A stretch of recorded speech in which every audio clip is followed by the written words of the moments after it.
Well, one of the reasons we don't delegate is because most of us do a really shoddy job of delegating. The single most common mistake I see people make, new managers, middle managers, CEOs, is they treat delegation like an on-off switch.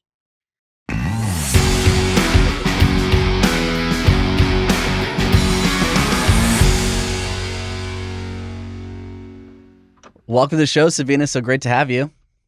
Thank you so much. Excited to be here. When we think about success in our career, I don't think many of us envision ourselves being the world's greatest boss or considered an excellent manager. We often think about personal success and accomplishment and achievement and recognition that comes along with that. But oftentimes, once we've had that point in our career, the next step is managing other people, and our talents and our techniques and technical ability is less important. But so many of us don't go to school for management, don't learn how to manage people and become better bosses. And we really struggle with that. What is the surprising view from the top that many of us face once we reach success? You're right. Nobody tells us, and suddenly we've arrived, and we've arrived because we've done a great job technically. There are three things that can constitute this surprising view from the top. One, that being promoted is often the most dangerous time in your career. Two, that it's not power that corrupts, but pressure that corrupts. Corrupts as in makes us act out in ways that have a negative impact on the people we manage.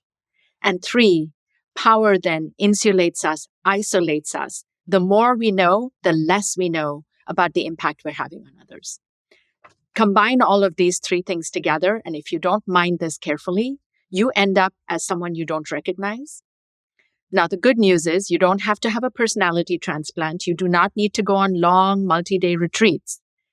There are some proven tools and techniques you can use to address these quite fast. Well, hold on. Promotion is dangerous. I think that's very illuminating for those in our audience who are fighting so hard to be promoted, maybe being passed over for a promotion and not recognizing what lurks ahead. Be careful what you wish for. And of course, AJ, getting promoted is wonderful. It comes with perks. It's something you work hard for. It's something I certainly achieved many times. What we don't realize is that it's not all sunshine and roses.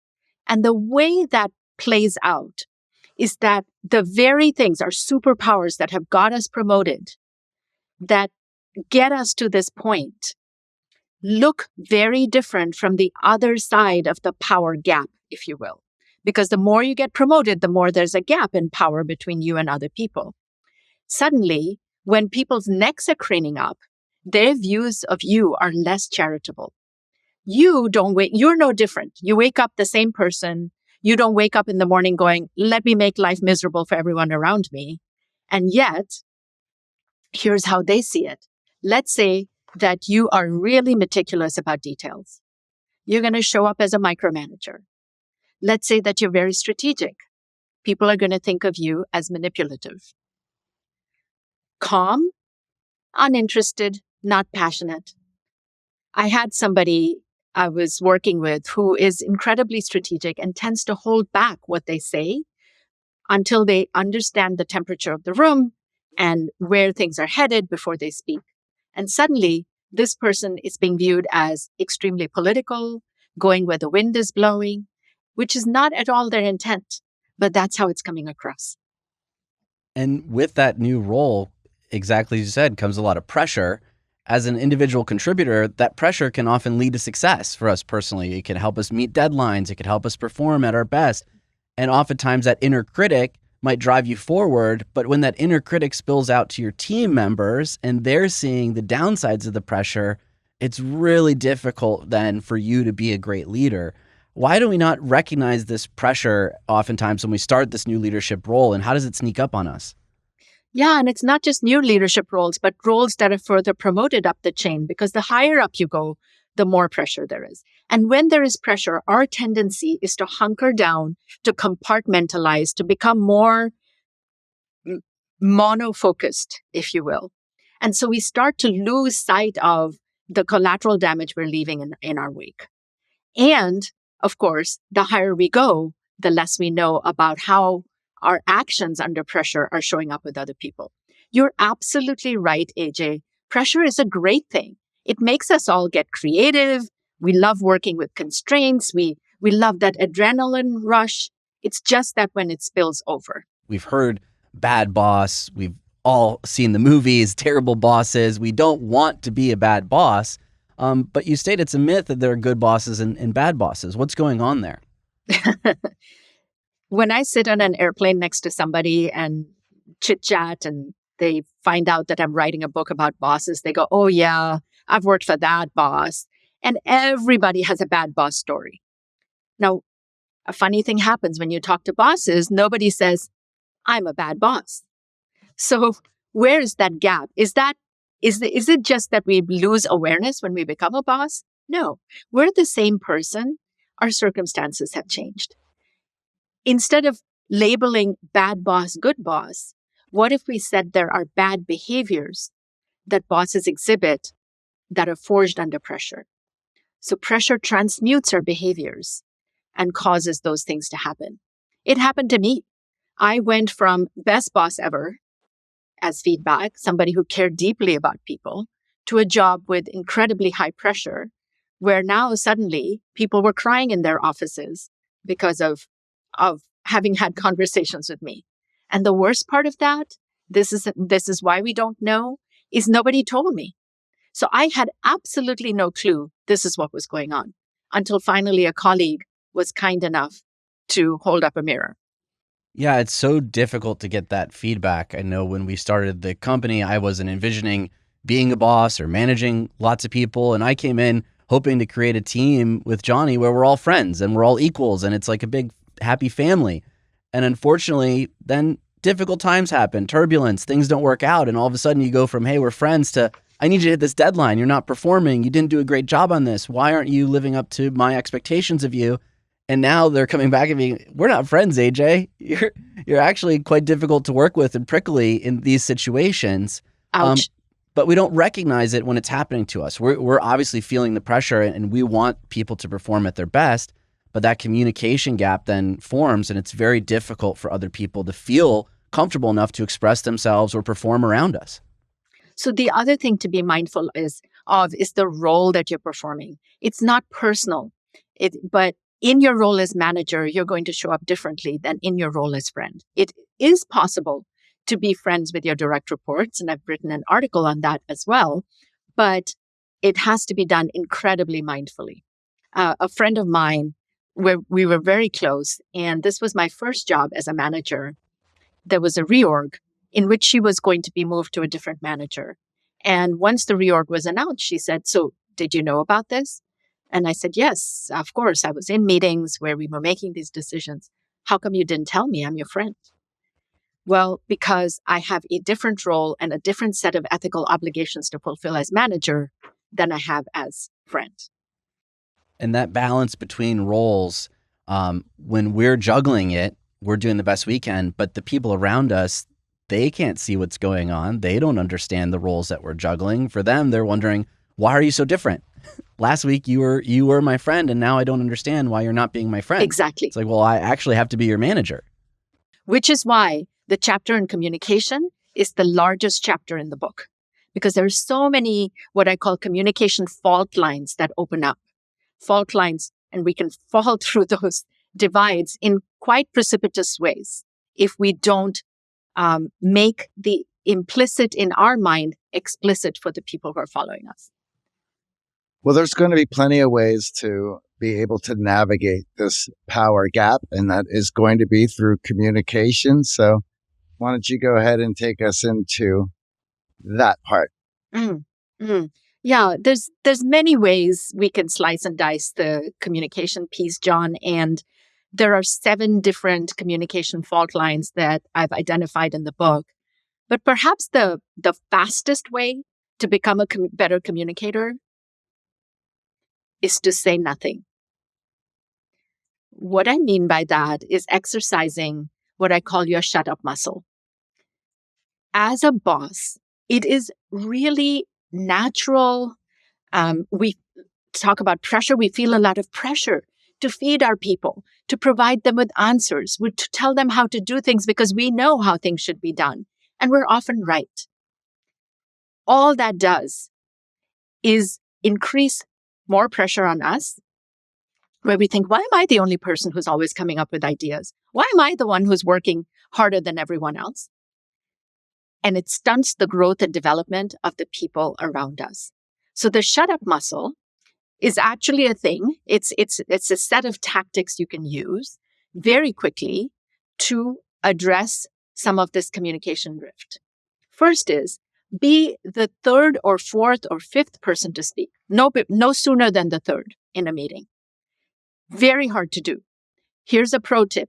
If it's a virtual meeting, put yourself on mute by default. Because by the time you go to unmute that button, perhaps you'll realize, shut up muscle. So that's one. Another is to ask a 2-word question. It's not even a question. Before answering, what if you said, say more? Say more, John. What did you mean by that? Now John is saying more, and I might realize the thing I was going to say is already understood and said by John. Well, what I recognize in this communication piece that's so important is the power gap at play here. So your words when your peers or when your colleagues are far different than when you now have ascended and you have created or witnessed that power gap. So those words that you speak in meetings now that you're the leader with the power gap carry way more weight than you even realize. And we're not being told, hey, AJ, you're promoted, now you're leading, and mind the power gap here, because what you're going to say in that meeting is going to be seen completely different than you being proactive, supportive, cheering people on in previous meetings. But we don't recognize that as leaders, especially new leaders. And all of a sudden we leave that meeting thinking one thing, and then our team is fretting and worried about everything we said, even though we said the same things that we were saying before as individual contributors or colleagues. Exactly right. Exactly right. I cannot tell you the number of times people have meetings after the meeting with the great one to divine what was said. And if there were 12 people in the meeting, they've left with 12 different ideas. So a simple thing to do might be to say, hey, I'm working on my communication. Can you play back what you're taking away as the most important point here? That's one. So ask for a simple paraphrase by placing it on yourself. The second is to use numbers.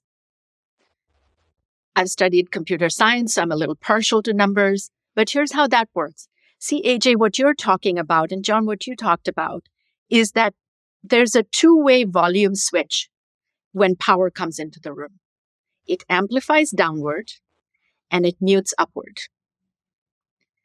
So everything you say is taken personally and more dire. Oh my gosh, they said, come see me at 3:00, must mean something terrible. And I'm not going to say that upward as much. How did that presentation go? Oh, that was great, boss. In fact, you were wonderful. While I'm thinking they really sucked at it. So how do we get at this discordance in volume levels, upward and downward? You could simply say, on a scale of 1 to 10, when you come to see me, it's on a topic that's a 2. Or on a scale of 1 to 10, this is an 11 in terms of importance. The added benefit of this is that now things that are truly a priority to you will be treated as a priority. Before, everything you say becomes a priority. And I think for many of, especially our clients that we work with, they don't recognize the impact that communication has, because up until that point, deliverables had been on their talent, their hard work, and their skill. Mm-hmm. So their communication, they could be a terrible communicator. They could be prickly. They could be difficult to work with because they were still getting tasks done. And that's all that mattered in that role.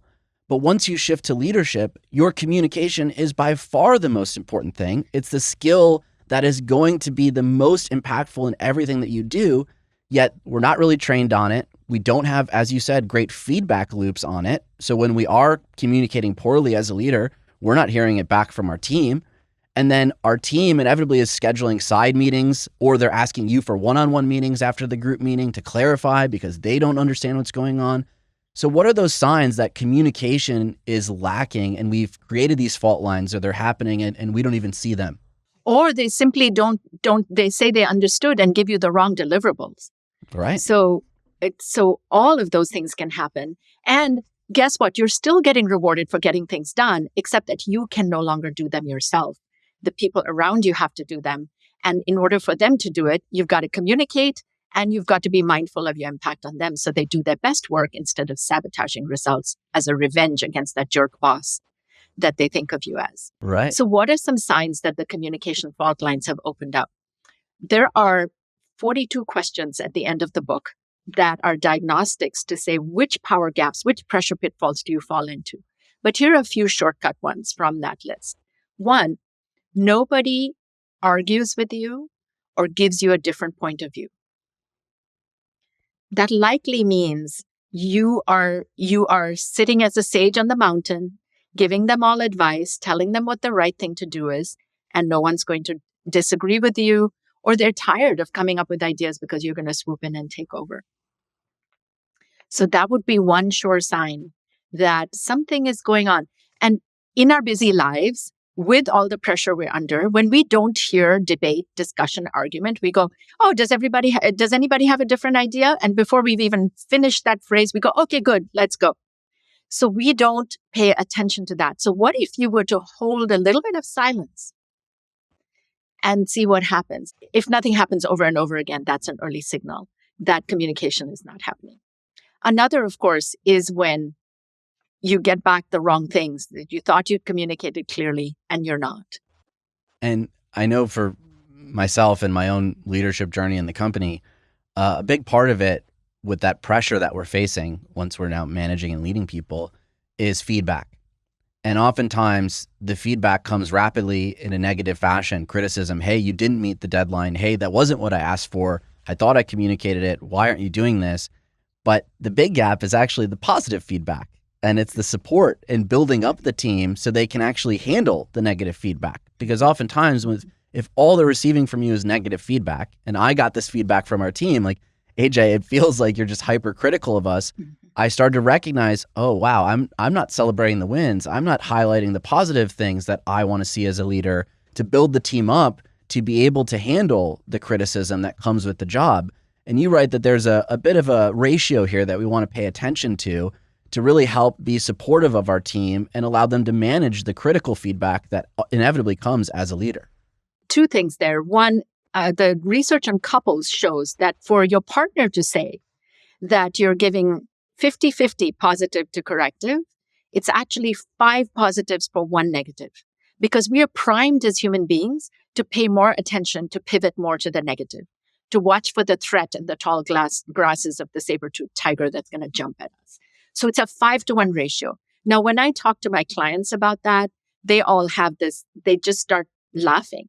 They're like, I don't even do 1-to-1, and I don't want them to get a swollen head. And wouldn't that be fake? Because I wouldn't be authentically giving them 5 pieces of positive feedback.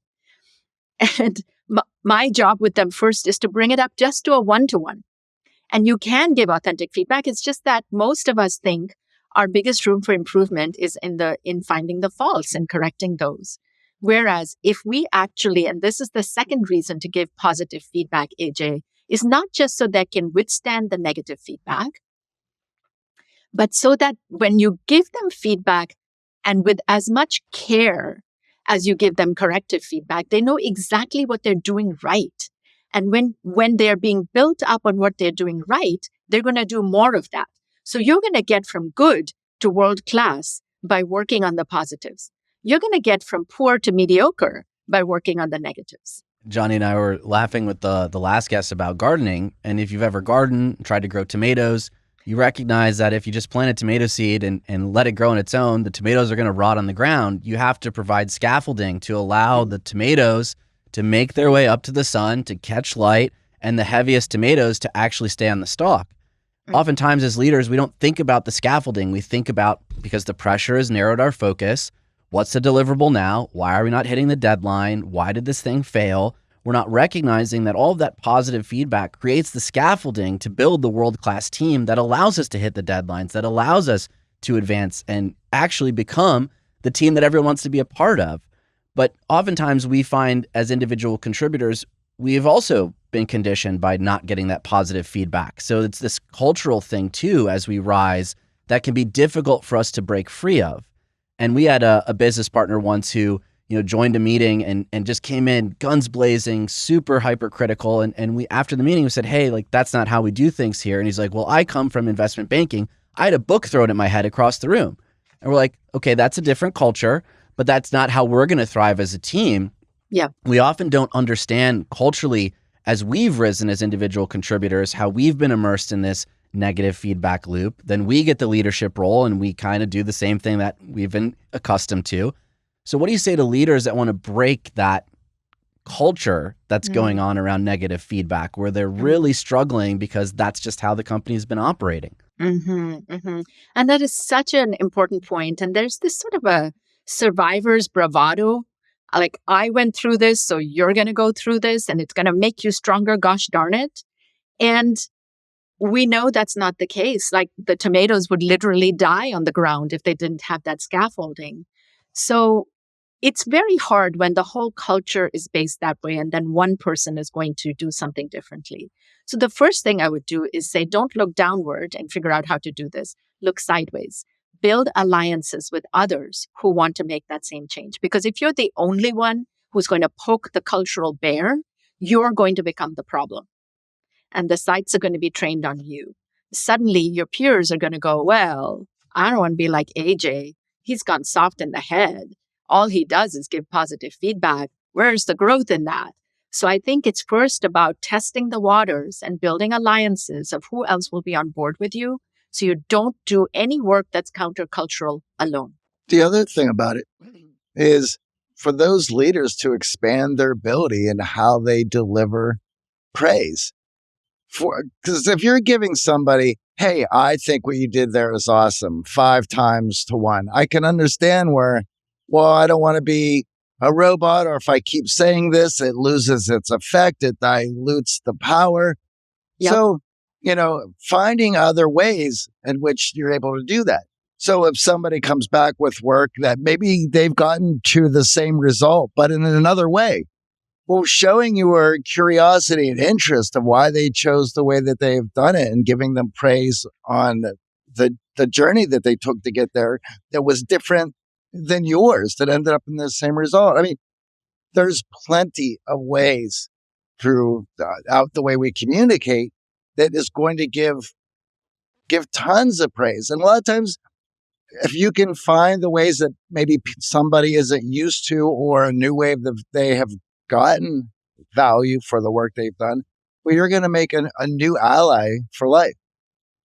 That is so true. So true. There are many different ways. And there is a way that we know really well. We just somehow de-skill ourselves when it comes to positive feedback, because praise is, I agree with you, it's kind of empty and hollow, and it Absolutely lasts as long as a good massage, overnight.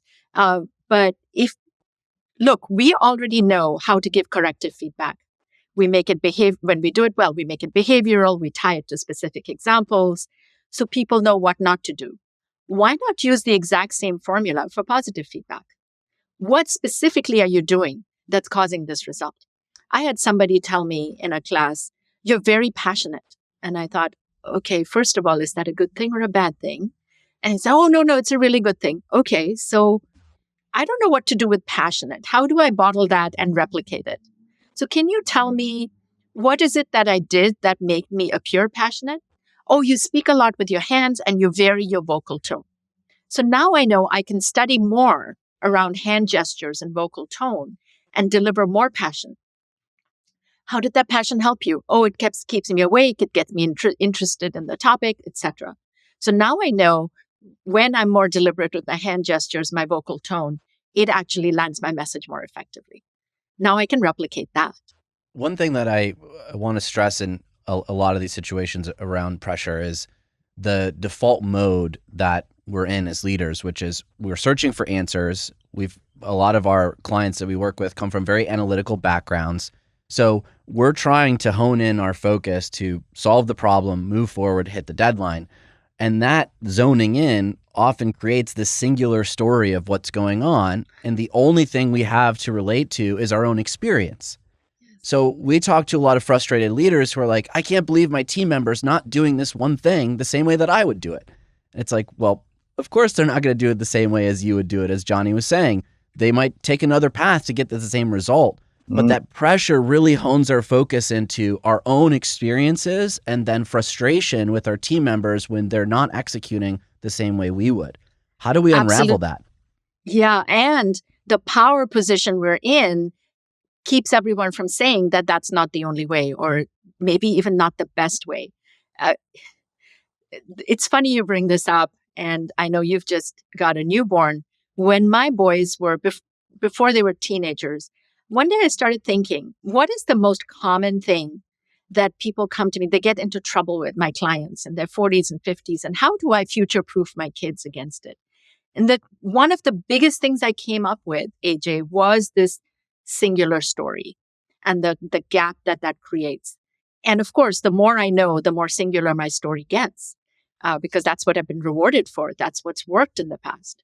So we created a game called Multiple Meanings. And I use that, just like with my kids, I use that with the people I coach, which is with the kids, we would be crossing this bridge on the way to school. It would usually take about 90 seconds. And we would pick something at random that's going on and take turns making multiple meanings about what was happening. So let's say somebody was biking across the bridge and she didn't have a helmet on. I could say something like, well, she doesn't believe that helmets help with safety. One of my sons might say, well, she actually fell down and smashed her helmet yesterday and hasn't had time to go buy one. And my older son might say, she's very fashion conscious and the helmet color clashes with the patterned animal print riding pants that she has, and so on. By making multiple meanings of a situation, we realize that our view is not the view, that actually we may not know what the truth is, like with this random stranger who's going by while we're in the car. And it builds a muscle. It builds a capacity when in moments of conflict to stop and do that. This is a really effective tool I've used with many C-suite teams when there is a butting of heads. Somebody comes and says, oh, he's proposed that idea because clearly he wants to encroach on my turf. Well, maybe he's actually trying to give you head count, or he didn't know it was your turf, and so on. It's in our psychology to get an answer to questions that we don't have answers for. But we have to also recognize that just because we put an answer there doesn't make it true. And that exercise shows that there's an infinite number of answers when varying probabilities. Absolutely. And by the way, this is really helpful in my marriage as well, when I do remember to do it. Well, speaking of marriages, Johnny and I joke as being partners as long as we have that we come to each other for that singular story and say, hey, AJ, like this is what I'm seeing. Hey, Johnny, this is what I'm seeing. Help me out here. And we've been fortunate to help each other unravel that singular story in these moments. But inevitably, as partners in a business, we find that much like a marriage, kids will divide. Your team members will go to one leader over the other because they feel like, okay, maybe I can communicate better, or maybe I can get an advantage, or maybe I can get my perspective across. And it's created challenges for us in our partnership to keep things even, to allow the team to perform at their best, and also for us to avoid those blind spots that come with that of, Johnny knows more than me now because people are having side meetings with him, or AJ knows more than me because people aren't communicating with Johnny. And then that creates a larger need for Johnny and I to communicate even more, which sometimes we're both time starved and can be difficult. So in those situations where, there's leaders at the same level, but team members below them who are kind of running around, how do you approach that? And what can we do to strengthen our leadership as a boss when we're basically in a partnership scenario? Sounds like you're doing a lot of things right in that situation. And you're right. We're not, again, time is not infinite, but these conversations happen in so many different directions. So how do you do that without sinking all of your time in it? And one might be in the conversation you're having with the employee, asking them, so have you talked to Johnny about this? And what did Johnny say? So now again, they might embellish it or garnish it a little bit, but you're saying, okay, I've got eyes on you. I'm going to hold you accountable to have conversations with both of us, not do an end run and lobby things with one versus the other. Mm.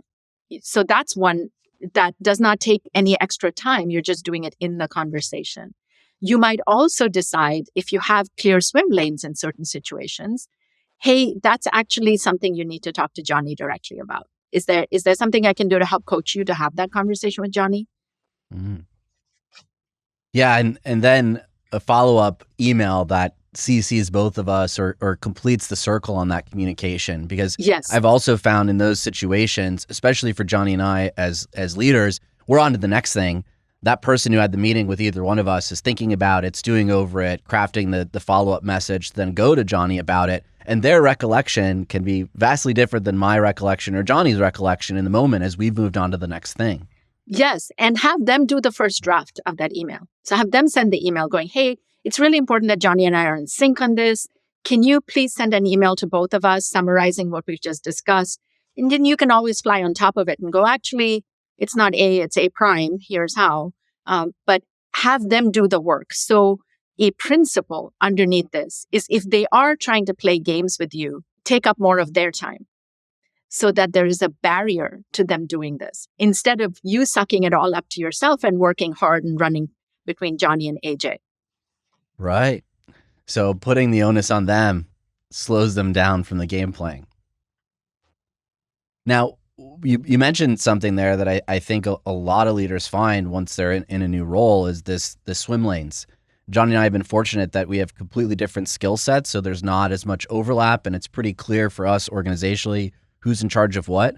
But oftentimes when we join a team of leaders and everyone is type A and trying to get that next promotion, it can be very difficult in the jockeying to establish yourself and what you're working on, and then also protect yourself from those other leaders who are trying to encroach or take credit for your swim lane. So what do you say to those leaders who are struggling with that interplay between leadership of the same level to allow them to be successful with their team and create the opportunity to be promoted when it feels like everyone's jockeying against each other? One of the hardest aspects of exercising leadership is exercising leadership without authority, which is with your peers. Often we confuse leadership with authority. When we have authority, it's not leadership. We're just exercising authority. Whereas with our peers, no one's giving us, who are you? You're not the boss of me. How do you do this? If possible, it's about naming the elephants in the room without accusing anybody, but simply saying, look, we all want what's best for the company. We are all eager to do this. And it seems like we are all trying to work on the same thing here. Can we have a conversation? This is such a common thing that some of the organizations I work with have a term for it. They call it cookie licking, where there's this plate of really nice, wonderful, melt in your mouth cookies, and somebody goes and licks every single cookie. Now no one else can eat those. And of course, this person's going to get sick if they eat all the cookies. So it's about actually putting that issue on the table and seeing if you can have a conversation. What's covert? Can you make that overt? The other one is managing up in those situations, not in a smarmy end run, let me lobby the boss to get the biggest share of the pie way, but more to say, I'm curious, how are you seeing our roles and responsibilities play out? A lot of times bosses will say, you go figure it out. But there are some times where it is necessary to involve the person who does have authority to help arbitrate these situations. I know many of our listeners and as well as our clients are growth minded and they want to achieve success in their career. And oftentimes when we're in that individual contributor role, the feedback loop is pretty clear. It's obvious to our manager what we can and can't do and what we should be doing. But once we move into middle management, where there's layers of management now, and now we're managing a team, and the team members might not be performing as we're a new manager, new leader or boss. And then now all of a sudden we're in the feedback cycle and we're not getting the same feedback. It's not clear what those gaps are and how we can improve. So you mentioned managing upwards. What can we do in that middle management role to elicit the feedback we need to grow as a boss if it isn't coming from our traditional feedback cycles? You're the boss of people who report to you. So ask them. Now, again, remember, it's going to be muted. It's going to be less pointed than you want. But by asking specific questions, what's one thing that I could do better? What's one thing that I'm doing well? So I think the quality of feedback is proportional to the quality of the question you ask. And so asking very specific questions. Another way to work around the muting effect is to ask in the third person. Hey, I'm new to this role, and I'm wondering, for the people who seem to think I'm doing a good job, who tend to agree with me most of the time, what do you think they're saying about me? And then what are people who don't always agree with me, who are my detractors? What do you think they're saying about me? So now you're not putting that particular person on the spot. They can speak on behalf of somebody else, but give you the feedback that you need. Yeah, that's super helpful, especially to allow the people that you're eliciting the feedback from to share a bit more openly, specifically, versus the platitudes and the compliments that we receive, passionate, excited, charismatic. That's a lot more Right. difficult for us to take as feedback and then do more of or do less of or improve. And one of the key perspectives you write about in the book is being the boss of you. Oftentimes when we move up the ranks, we're looking for strategies to manage other people. Okay, how do I get this person more productive? Or how do I give them feedback? Or how do I make this thing happen faster? So everything's outward. And we get asked those questions all the time from our listeners and clients. Hey, how do I handle this one conflict strategy? Very rarely are we taking the mirror up to ourselves as a new boss and saying, okay, what can I do myself here to improve? So what does it mean to be the boss of you? And what are those habits that we need foundationally to start with to become better bosses? Well, the first thing is to never go to work hungry. When we go to grocery stores hungry, I don't know, AJ, what do you pick up in the aisles when you go hungry to the grocery store? Not the good stuff, not the stuff I want to share with Johnny or our listeners. Right. So it's stuff that's junk. And when we show up to work hungry, we engage in junk behaviors, whether or not we get feedback on it. And what are those junk behaviors? The behaviors where we're not treating people as well and we tell ourselves all these stories. Yeah, but I'm super busy right now. Yeah, but I had told them already, and so on. And we have a negative effect.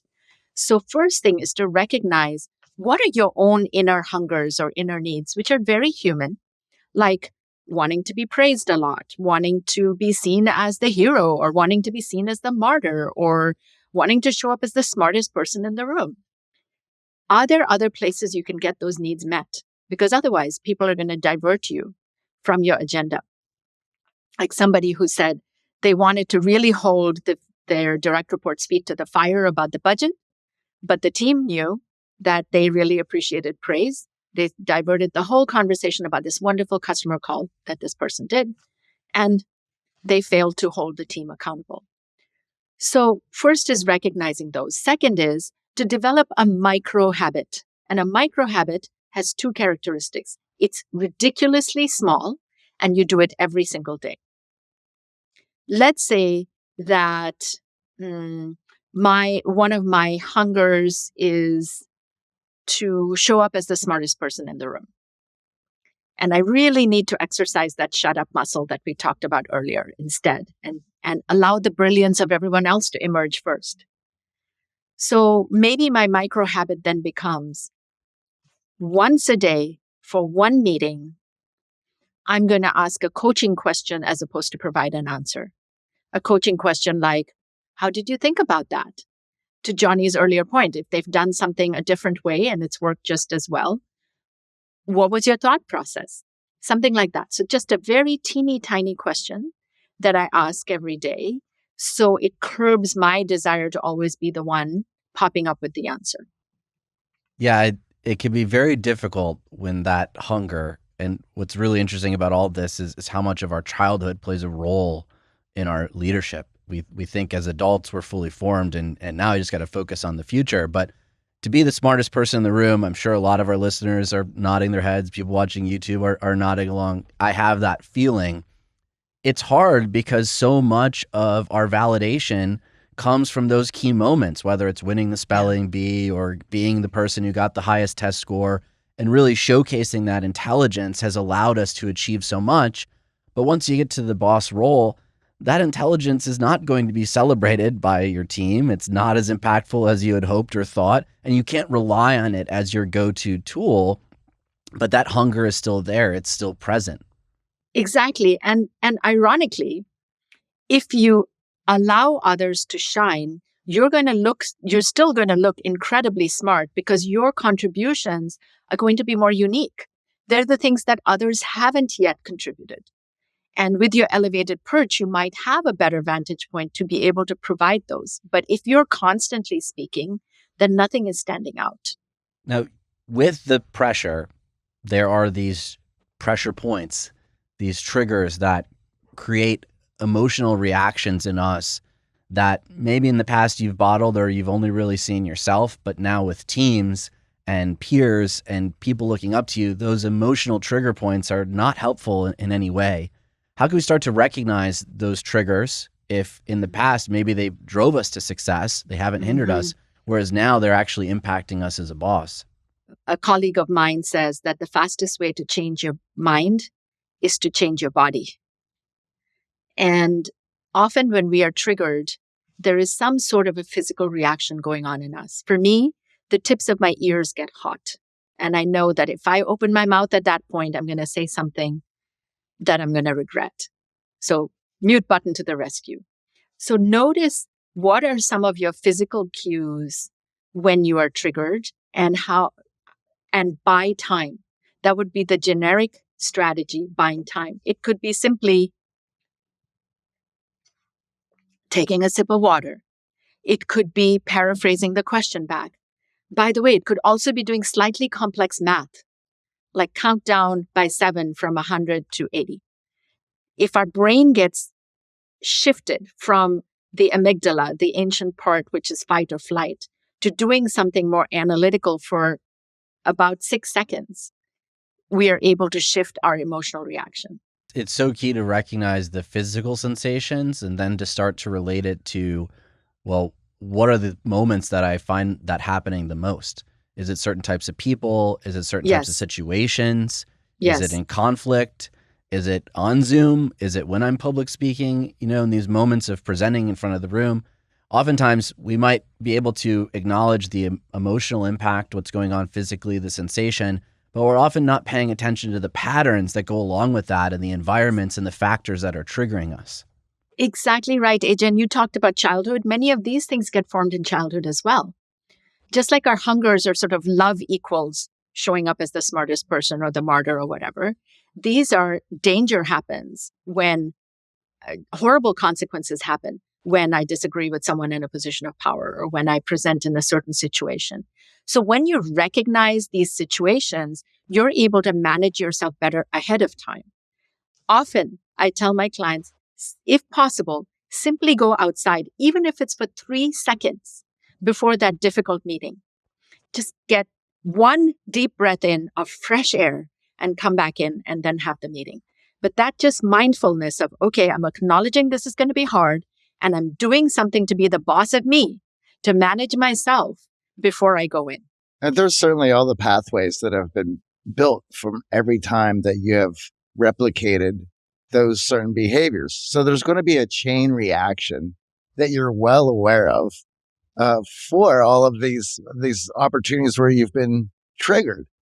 And if those behaviors are not going to be helpful for you, well, then you're going to need to know when you've been triggered well beforehand, as you were mentioning. And for us, with our clients, we have comfort zone challenges for them to do just so they can begin to learn to identify what their early warning signs are that they're being triggered. Because once it kicks off, in the moment, you are going to resort to old behaviors, to the programmed behaviors. And if you're looking to grow as a leader, those behaviors are going to need to be changed. And that takes some time. And it's not as difficult as most people think. It takes a little bit of effort, a little bit of attention to details and understanding when you're triggered, but it's a process nonetheless. So to think that you're going to go into this meeting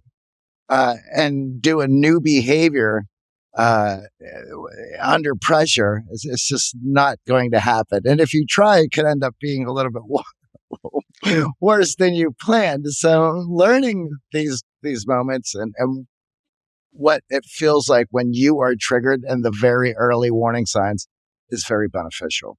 Yes, and experimenting with them in safer, smaller ways before that Yes. big thing.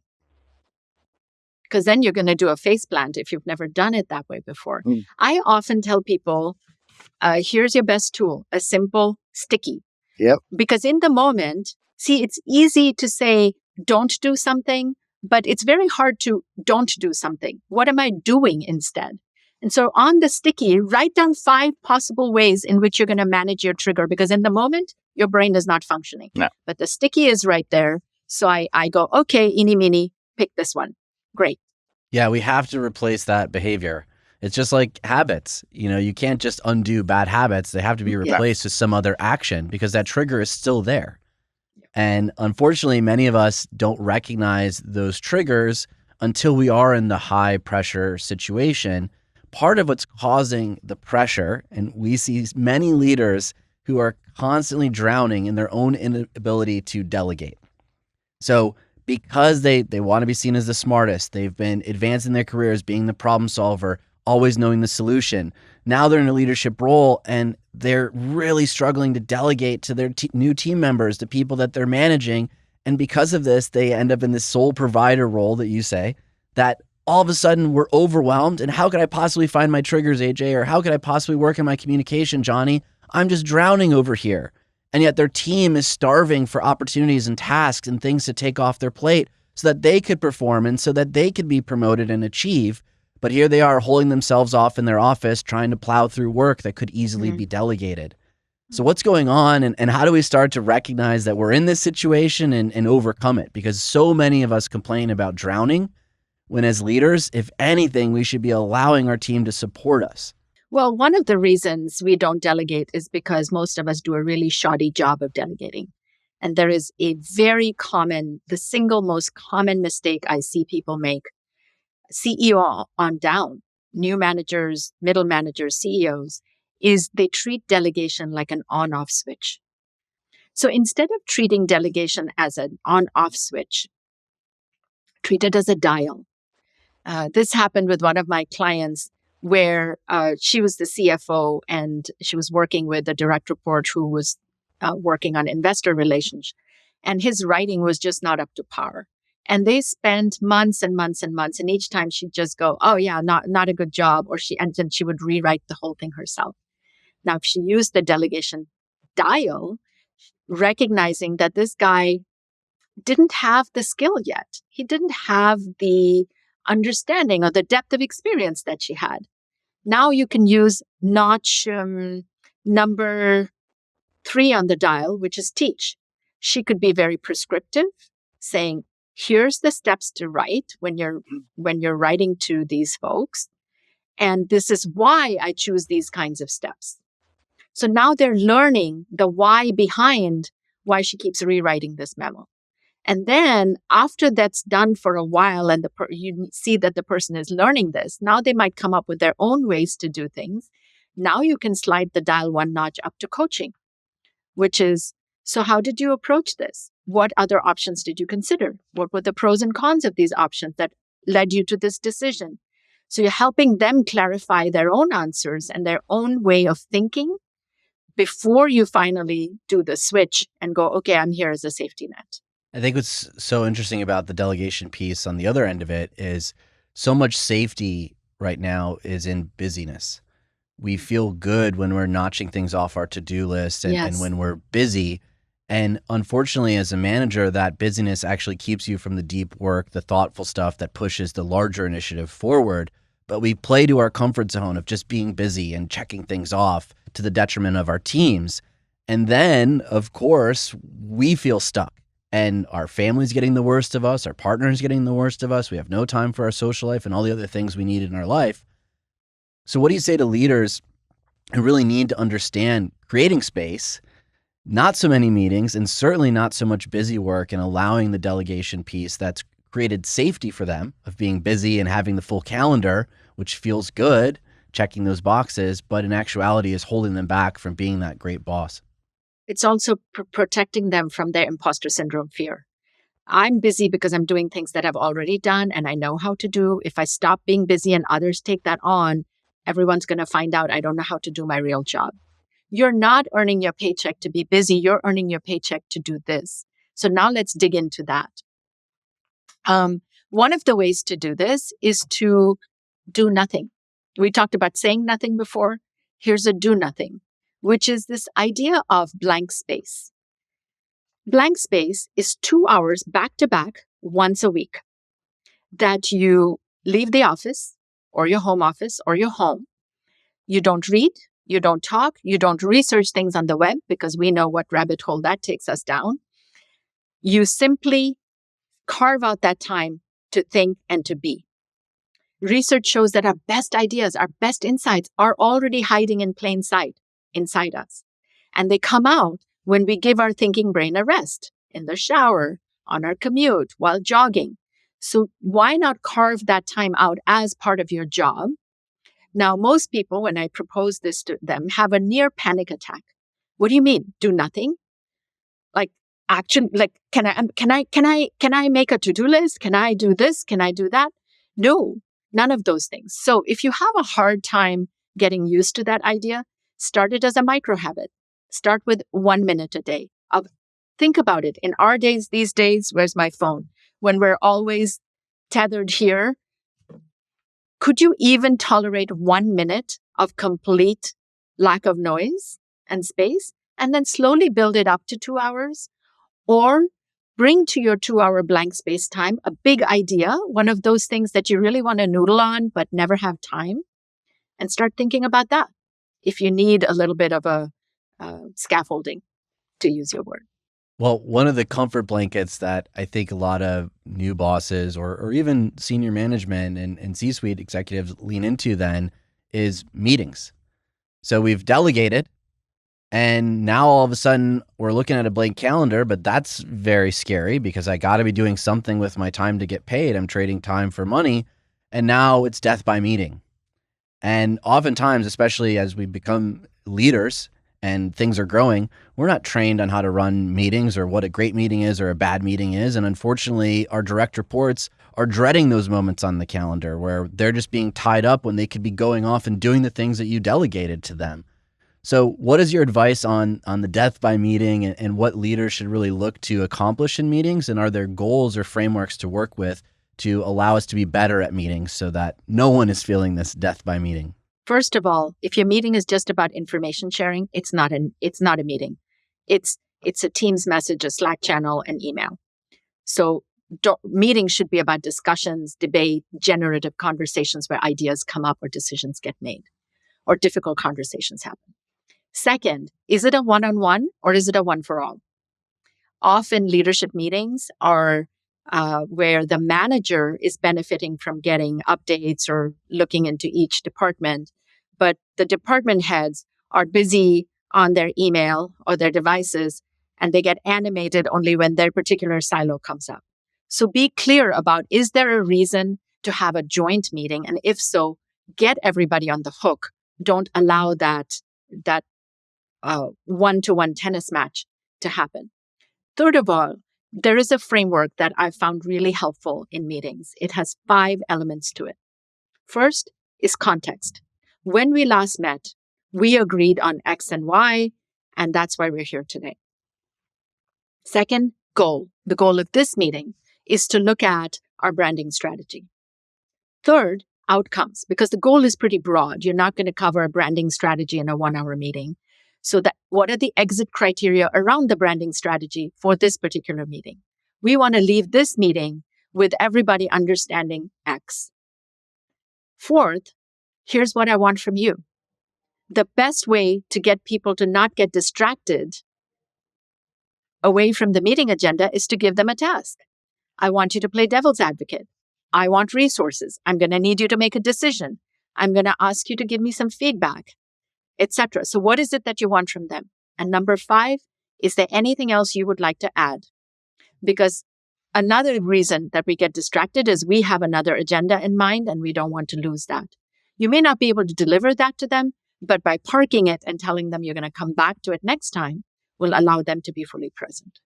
I love that. And I'm ready to start using it as a framework in our own meetings, as I know Awesome. we're constantly trying to call as many meetings as we can and be as impactful with the time shared together with the team. So that's such a great framework for our audience. What I love about the book is there's just so many great exercises. And I know we covered so much ground today, but if we could leave our audience with one really impactful exercise that you love from the book that will make them a better leader, I'd love to hear it in closing. Wow. Yeah, there's so many to choose from. All my children are important to me. So it's a mini exercise. As you may have noticed, I'm a fan of doing as little as possible and taking as small an action as possible. So the exercise would be 2 words: say more. It signals curiosity. It allows space for other points of view to exist. It makes you recognize you're not always right. And it gives you more ideas, more tools with which to proceed, especially in our times, which are so pressure-filled, ambiguous, uncertain, and constantly changing. Thank you so much for joining us and helping new leaders and old leaders deal with the pressure in ways that actually help build great teams. Where can our audience find out more about you, the book, and all the great work that you do? Thank you for having me. The book is available, You're the Boss, anywhere books are sold. You can find out more about me on my website, sabinanawaz.com. You can also follow me on LinkedIn, Instagram, Sabina Coaching, and I look forward to hearing how those meetings go for you, AJ and John, as you adopt these 5 elements. And same for your listeners. If you put these tools to practice, I'd love to hear what the result was. Thank you again for joining us. This was a pleasure. Thank you. Thank you.